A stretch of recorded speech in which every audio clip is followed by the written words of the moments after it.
She wasn't a priority, just another elderly woman with a weak heart and the wrong insurance. That's what the nurse whispered behind the desk as she turned her back, leaving her slumped in a plastic chair, eyes fluttering, chest aching, dignity dissolving under fluorescent lights. Her husband stood beside her, motionless, jaw tight, hand wrapped around hers as if holding her together by grip alone. Nobody knew the name stitched above the old Marine jacket he wore, or why the worn phone in his pocket was vibrating quietly, rhythmically, like a signal sent across years. The shadow box back home had stayed closed for decades, until that moment. And when it opened, the men who used to stand when he walked in started arriving again, one by one. Some with canes, some with scars, all with purpose. If you believe that no veteran's family should be treated like a burden, like and subscribe, because what happened next didn't come with sirens. It came with boots on the floor and silence that shook the walls. Franklin Rowe had never asked for much, just a quiet retirement, some peace, and that Angela, the woman who kept him breathing through 3 tours and 2 heart surgeries, would be treated with the respect she had always given to others. That wasn't what happened that morning. They were just stopping by the hospital to have her chest tightness checked. Routine, she thought, probably stress. But when the receptionist scrolled through the system and couldn't find the right billing code, things shifted. Fast. VA doesn't cover spouses here, the woman snapped, not even looking up from her screen. You'll need to find a public facility or pay up front. Franklin didn't raise his voice. He just asked, once, can you get someone with a little more authority? The response came with a head shake and a dismissive wave. Sir, we're at capacity anyway. Unless she's coding, we can't help you. Angela's face had gone pale by then, her breathing shallow. Still, they wouldn't touch her. Franklin eased her down into the waiting room chair, knelt beside her, and took out that old phone, the one he hadn't used in years. The one he kept powered for one reason only. He pressed a number labeled Eagle Watch List and said 8 words. Angela's in trouble. Civilian facility. No help. Then he hung up. He didn't need to explain. That number didn't belong to a hospital or helpline. It belonged to the men who remembered. Men who'd waited in monsoons for a signal. Men who owed their legs, their breath, and their last names on a wall back home to the way Franklin Rowe used to lead. He kissed his wife's forehead and said softly, they'll come. And then he sat back, quietly, next to the woman who'd kept him alive longer than any doctor ever could. 10 minutes passed. A nurse walked by and muttered, they're still here. Not a glance. Not a pulse check. 20 minutes. Then the doors opened. 2 veterans walked in. One wore a faded navy jacket with a cane shaped like a sword. The other had a Vietnam-era boonie hat, medals pinned casually like they were part of his skin. Neither said a word. They just stood near the entrance, eyes on Franklin, nodding once. A few minutes later, a black SUV rolled up. Out stepped a woman in full dress blues. Retired Lieutenant Colonel Shore. She used to fly medevac choppers. Lost her co-pilot in the Gulf. Her boots still hit the floor like she was landing a bird. She walked straight into the hospital lobby without a badge, without an invitation, and stood beside Franklin like she belonged there, because she did. By the time the receptionist looked up again, there were 12 of them. Then 15. Then more. Lining the walls. Lining the hallway. Silent. Unmoving. Nobody yelling. Nobody threatening. But something had changed. The hospital lobby wasn't a lobby anymore. It was a formation. One that didn't budge. Patients started to notice. Nurses started to whisper. Someone called for security. And Franklin Rowe just sat there, rubbing his wife's hand gently, his eyes locked ahead like he was watching a ridge no one else could see. Do they think we're going to riot? One old man murmured. No, another replied. They're about to remember who we are. Somewhere upstairs, a PR officer began writing a press statement. Too late. At minute 42, the hospital administrator appeared, flanked by security and a lawyer who looked like she hadn't blinked since college. What's going on here? She asked, voice too loud for the room. Franklin stood slowly. I asked for help, he said simply. You turned her away. The administrator launched into jargon, capacity, liability, network coverage. That's when Colonel Shore stepped forward and dropped a copy of Angela's marriage certificate and Franklin's military record on the desk. "I suggest you look again." The room went dead quiet. Someone began live streaming on their phone. A young intern nurse whispered, "That's Rowe. Sergeant Major Rowe. He's in the manual." Another voice, "No way. He trained the response teams.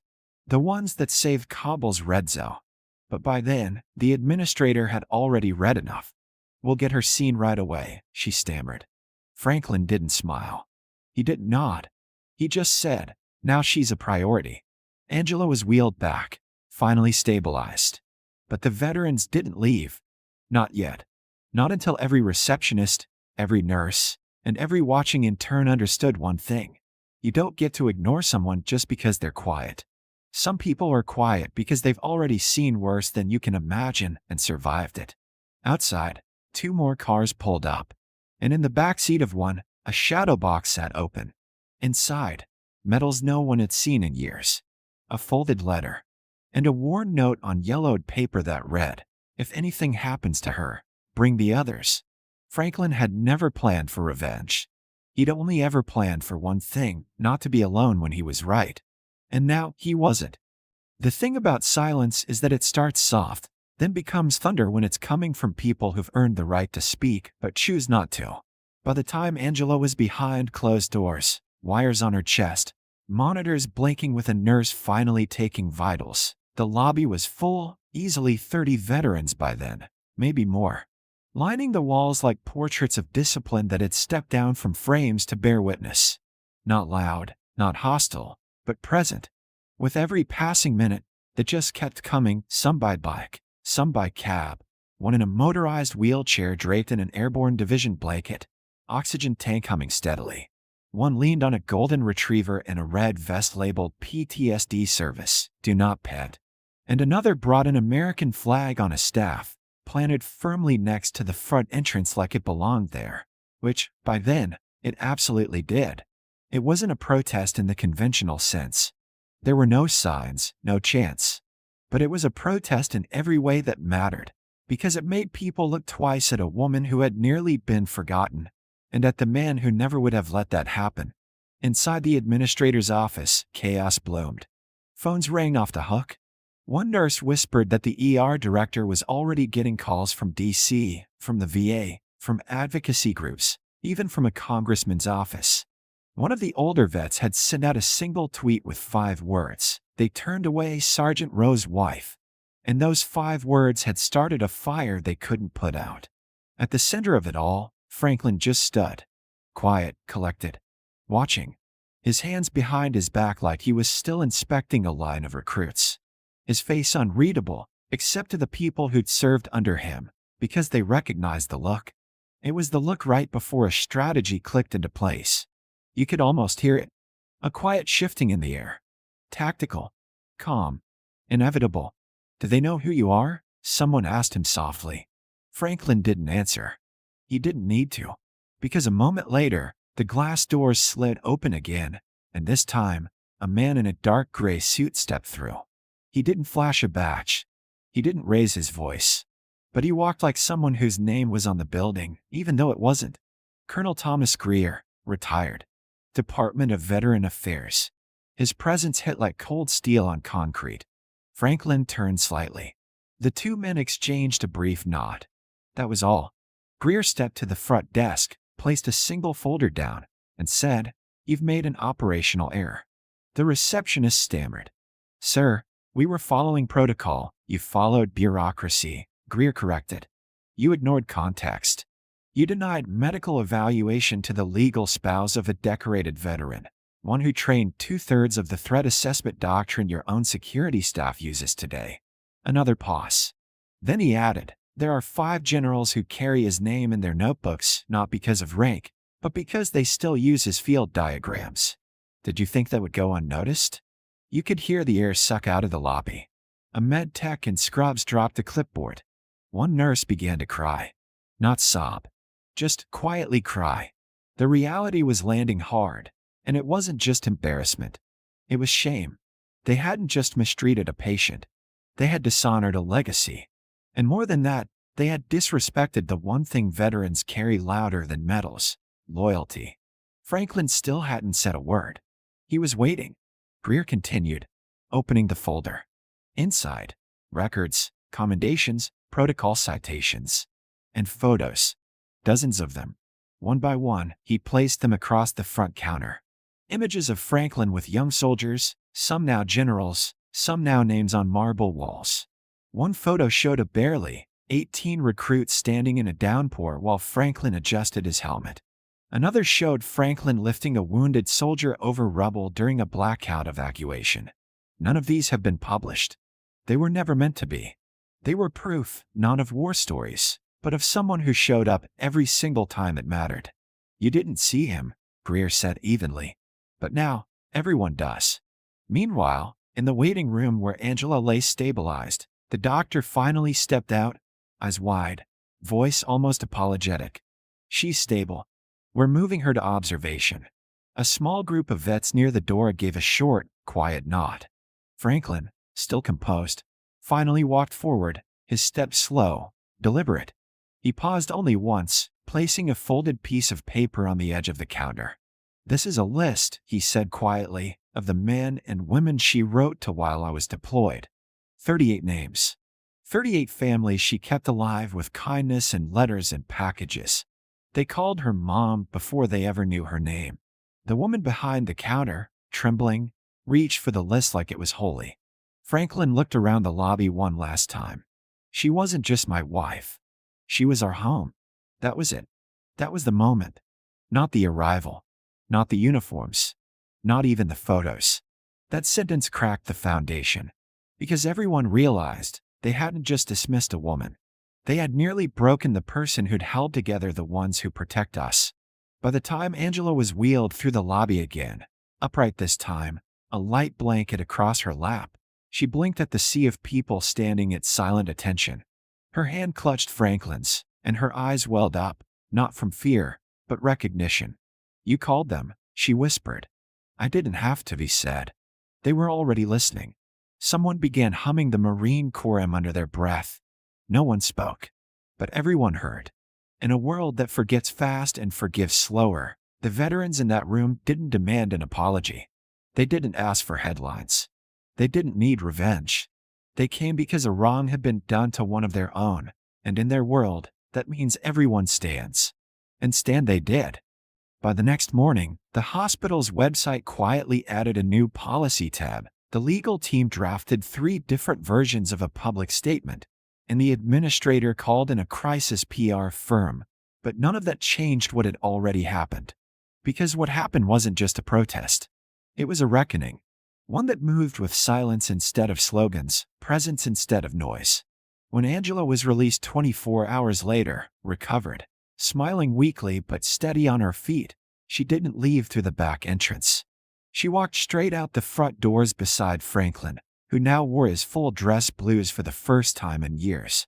They didn't ask for attention, but the press had come anyway, tipped off by someone who'd captured a single photo. Franklin sitting in the lobby, his hand on Angela's. Surrounded by 30 veterans standing in total silence like monuments had decided to breathe. That image had already gone viral, captioned only with the words, "You messed with the wrong wife." But the real story wasn't in the virality. It was in what came next. That afternoon, a convoy of black sedans pulled into the hospital parking lot. No flashing lights. No sirens. Just quiet efficiency. Out stepped Colonel Evelyn Shore, again, but this time in uniform, and beside her, Brigadier General Lucius Parks, Secretary of Veteran Advocacy. Neither spoke as they entered the lobby. They simply walked to the same reception counter where Angela had been denied. The same desk where the phrase "wrong insurance" had been weaponized. And they stood there until the administrator appeared, pale and visibly rattled. "This facility," General Parks began, "will be audited under Section 442B for compliance with spousal emergency care regulations. And pending the outcome, it will be required to participate in a federal awareness campaign on veteran household protections." The administrator stammered, "That's not necessary. But Parks raised a hand. "You don't get to decide what's necessary. You already did." And you decided wrong. That night, the VA launched a hotline for any veteran family denied emergency care due to bureaucratic filtering. It was named Angela's Line, and the first call it received was from a nurse in Minnesota who said, "I think this is happening at our hospital, too." Across the country, emails were forwarded, policies were reviewed, and people started whispering the name Franklin Rowe not like a headline, but like a lesson. But the real shift didn't happen in DC or on social media. It happened at 6 a.m. 3 days later, back in that hospital lobby. The morning light hadn't even crept through the glass doors yet when a new security guard on shift noticed something strange. A folded Marine Corps flag, carefully placed on the reception desk with a handwritten note attached. She was never invisible. You just didn't look. That guard didn't move it. He stood beside it. Hours passed. Then a nurse came by. Then two. Then a patient in a wheelchair. By mid-morning, the hospital had called a staff-wide meeting voluntary, but every chair was full. And at the front, they played footage from the security cams. No narration. No edits. Just the moment Franklin stood quietly beside his wife, and the veterans arrived. Then a second video played. This one older. Black and white. Franklin in uniform, 1982, pulling two wounded soldiers from an overturned Humvee. Still frame. Caption: "Protect what's in front of you." The room stayed silent long after the lights came back on. No clapping. Just the sound of people understanding too late. Back at home, Franklin didn't mention the hospital much. Angela made her tea. He mowed the lawn. Things went back to normal. But the notebook by his nightstand had a new line in his handwriting. They came when it mattered. Still do. On the mantel above the fireplace, the shadow box finally hung open. Medals neatly displayed. A photo of Angela in a red cross vest. A folded copy of her hospital wristband, now framed. Below it, just 6 words, etched into the wood. Respect is not optional. It's remembered. A week later, a bronze plaque appeared in the hospital lobby, unannounced. No ribbon cutting. No cameras. Just screwed into the wall near the intake desk where it all began. It read, "In honor of Angela Rowe, for every silent sacrifice beside the soldier." And beneath it, smaller, "And to Sergeant Major Franklin Rowe for reminding us that silence isn't weakness. It's warning." They didn't ask Franklin for approval. But when he saw it on a quiet evening visit, he simply stood there for a while, then touched the edge of the medal and nodded once. A final chapter, but not a farewell. Because they both knew the real legacy wasn't a protest. It was a reminder that families serve too, that some uniforms never fade, and that if you forget who's watching, sometimes they show up to remind you, not with anger, not with violence, but with a presence so unshakable, even the most rigid institutions feel it in their bones. They never asked to be noticed, but the moment you dismissed them, you gave them no choice. They stood, and in that stand, the whole world looked again.